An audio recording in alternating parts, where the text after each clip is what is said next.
اللہ اکبر۔ نہ تخت و تاج میں نہ لشکر سپا میں ہے، جو بات مرد کلندر کی ایک نگاہ میں ہے۔ پتہ یہ چلا کہ جو تخت کے والی ہیں سبھی نہیں الا ماشاء اللہ، جو حق پر نہیں ہے، جو حق پر ہے تو ان کا ساتھ دینا چاہیے، چاہے وہ کسی اسٹیج پر کھڑے ہوں، جیسے کھڑے ہوں، اللہ کے نیک بندے ہوں، اللہ کے برگزیدہ بندے ہوں، اللہ کے پیارے ہوں اور نیکوکار ہوں، تو پھر ان کے ساتھ کھڑے ہو جائیں، چاہے وہ تخت پر ہے یا وہ تخت پر نہیں ہے۔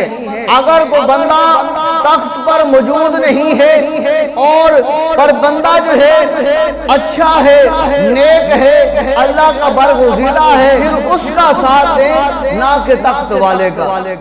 ساتھ کس کا دینا ہے؟ اس کا دینا ہے جو سچا ہے، جو نیک ہے، جو اللہ کا ولی ہے، جو اللہ کا برگزیدہ بندہ ہے، جس کے ساتھ اللہ کی روحانی طاقت ہے، اس کی عظمت و برکت کا لحاظ کرتے ہوئے اس کے ساتھ ہو جائیں۔ پھر اللہ رب العزت پھر دیکھنا آپ کو مقام و مرتبہ کیسے عطا فرماتا ہے۔ اللہ اکبر۔